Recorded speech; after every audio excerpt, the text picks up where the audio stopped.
All right, folks, so we are going to dig right into the first chapter of American-Born Chinese together today. So the first thing I need all of you to do is, if you haven't already, go to Schoology and download this Word document. It has fillable spots here for you to type in your answers in the graphic organizer, and make sure this graphic organizer is open on your computers. I'll give you a second. If you need to pause this video, go for it, and make sure you have this document out.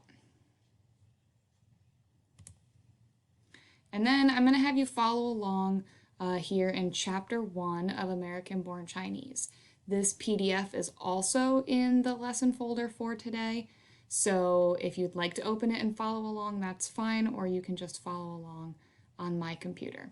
And what we're going to do, I'm going to read the chapter out loud to you. I'm going to read the different parts that we're going to go through today, and then periodically we'll pop back to this Dialectical Journal on pages 9, and then on 13, and then on 15, and so on, and we're going to really dig into those elements of graphic novels that we've been talking about for the last couple of lessons. So thinking about, what is the shading on this page telling us? What are the lines on this page telling us? Why did Jean Yang draw this page the way he did? And what meaning is he conveying through the way he drew it? So that's really what we're thinking about as we go here.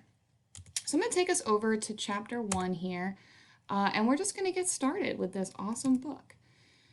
One bright and starry night, the gods, the goddesses, the demons, and the spirits gathered in heaven for a dinner party.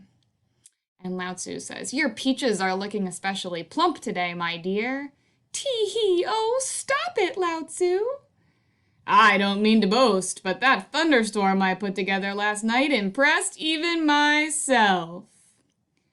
And so what I hope you notice on this first page is, first of all, it's a very crowded page, lots and lots of different kinds of gods here, and these gods are not being portrayed as sort of big, benevolent, perfect beings, right? They're making inappropriate jokes, they're bragging. These gods have very human faults, and that's something that Jean Yang gives us right on the first page of the book.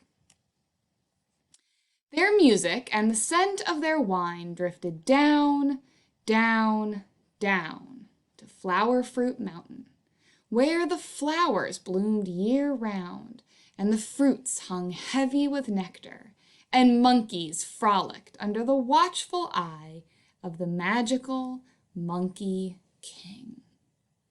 Now, the Monkey King was a deity in his own right. Legend had it that long ago, long before almost any monkey could remember, the Monkey King was born of a rock. When his eyes first opened, they flashed rays of light deep into the sky, and all of heaven took notice. Soon after, he purged Flower Fruit Mountain of the tiger spirit that had haunted it for centuries. He established his kingdom, and monkeys from the 4 corners of the world flocked to him. Okay, so this is our first stopping point, this page 9. So take a minute, pause the video, and really look at this page. Okay, so I'm going to go back to this screen. Now, what you guys are all going to do, you can type what I type here when you get to your own document. But I really want you to be thinking about, what are the shading and the lines telling us in this page? Okay, we're really looking for, how is Jean Yang conveying meaning here? So if I go back to the image, okay, what am I noticing about the shading and the lines? Well, I'm noticing that there's a lot of black, right? Black background, black background, black background, stark red against it.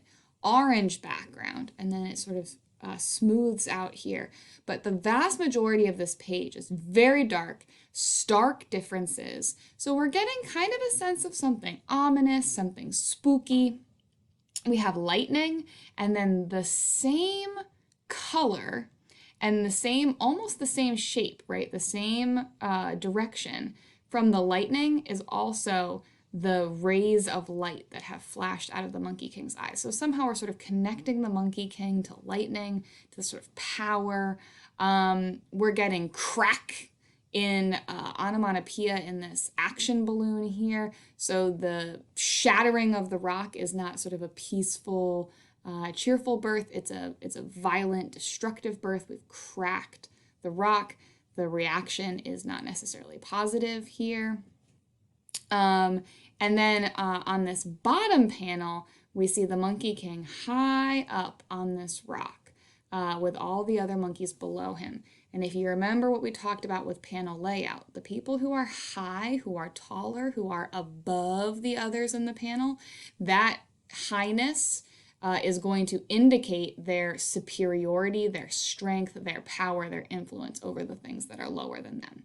So that's what I'm going to translate into this document. So I'm going to click this little box that turns red when I put my cursor over it, and I'm going to start typing. I'm going to say the very dark shading in the panels of this page indicate something ominous, spooky, or dangerous in the Monkey King's birth. Now I want to take that statement to something kind of connected to literary elements, connected to literary analysis. So I'm going to add, this might foreshadow, there's a literary element. What might it foreshadow? Well, it might foreshadow that the Monkey King is a somewhat problematic or dangerous character, right? We're definitely not seeing him introduced with roses and flowers and happiness, right? The light from the Monkey King's eyes looks like the lightning, indicating that, or maybe we'll say underscoring, okay, that's sort of emphasizing here, right? That sense of foreboding, that spookiness, okay?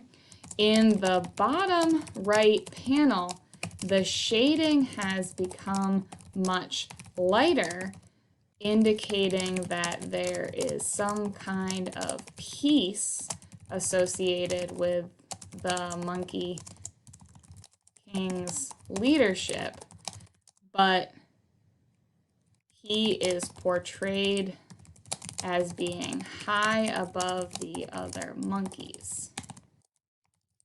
This really symbolizes, back to that literary element term, okay, his superiority over them. He is literally higher than them in the picture, which represents the way he is higher than them in society, right? That's what that is getting at there. So some kind of answer like that. And again, in this one, this is my model answer. So folks, you can literally copy my wording word for word from this video. You can pause it. You can type exactly these words in for this section. This is my model for you all, okay? So now we're going to go back to the image. I'm going to pay attention here. The next time we're stopping is page 13. Okay, good. So I'm going to keep reading. So I'll go back. The Monkey King ruled with a firm but gentle hand. Play nice. He spent his days studying the arts of Kung Fu. He quickly mastered thousands of minor disciplines, as well as the 4 major heavenly disciplines, prerequisites to immortality. Discipline 1, fist like lightning, crack. Discipline 2, thunderous foot, boom. Discipline 3, heavenly senses, a dinner party. The Monkey King liked dinner parties very much. My dear subjects, I must take leave of you tonight, for there is a very important party I must attend. Aww. Discipline 4, cloud as steed. Foosh! The Monkey King waited in line for what seemed like an eternity. He fidgeted this way and that. Monkeys aren't very good at waiting. But he forced himself to stay in line. All the while, he thought about how much he liked dinner parties. By the time the Monkey King arrived at the front gate, he was beside himself with anticipation. Announcing the arrival of Ao Jun, the Dragon King of the Western Sea. Pardon me, sir, but might you step this way for a moment? Oh, I'm sorry. You may announce that I am the Monkey King of Flower Fruit Mountain. Yes, I apologize profusely, sir, but I cannot let you in. And so this is page 13, so it's our next time to go back here. So what I want you to do is in a second, you're going to pause this video, and you are going to fill in these spaces that turn red when you drag your cursor over them. So the top two panels on this page are very blank, which indicates the situation is fairly blank, okay? So take a second, pause me, and fill these in. Okay, welcome back. So I wonder how you filled these out. I'll tell you what I would have said, and maybe when we get on the Zoom later this week, we can discuss. If you had any questions, you can certainly send me a remind message if you're feeling very lost here. I would have said that the top two panels on this page are very crowded, very hectic, very chaotic, very loaded with stuff. Any of those answers would be good here. So I'm going to type crowded, okay, which indicates the situation is fairly, and I would say chaotic, stressful. Any of those kinds of answers would be fine, okay? This level of crowdedness is going to indicate sort of a level of stress and anxiety on that page. The fact that the Monkey King is consistently squashed between the characters and the border of the panel suggests what? So let's look again.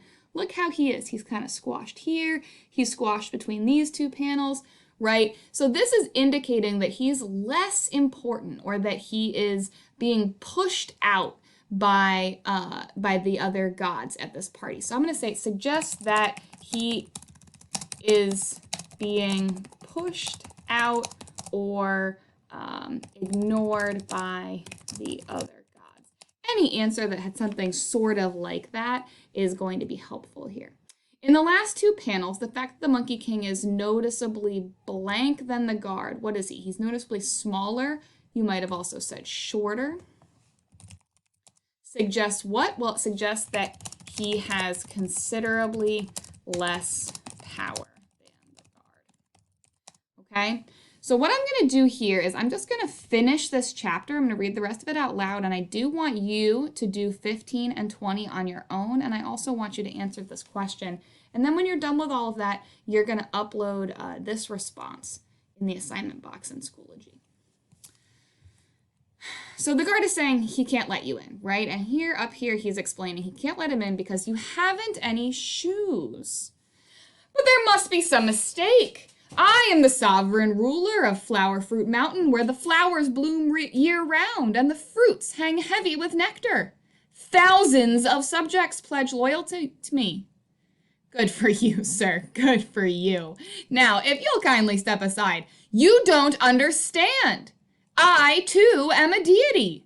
I am a committed disciple of the arts of Kung Fu, and I have mastered the 4 major heavenly disciplines, prerequisites to immortality. That's wonderful, sir. Absolutely wonderful. Now, please, sir, I demand to be let into this dinner party. Look, you may be a king. You may even be a deity, but you are still a monkey. Have a good evening, sir. Ha, ha, ha, ha, ha, ha, ha. The Monkey King was thoroughly embarrassed. He was so embarrassed, in fact, that he almost left without saying a word. Don't forget to fill in for for page 15. But on second thought, he decided that perhaps saying one word would make him feel better. Die! Smack! Crash! Crack! Boom! The Monkey King couldn't stop shaking as he descended on Flower Fruit Mountain. When he entered his royal chamber, The thick smell of monkey fur greeted him. He'd never noticed it before. He stayed awake for the rest of the night, thinking of ways to get rid of it.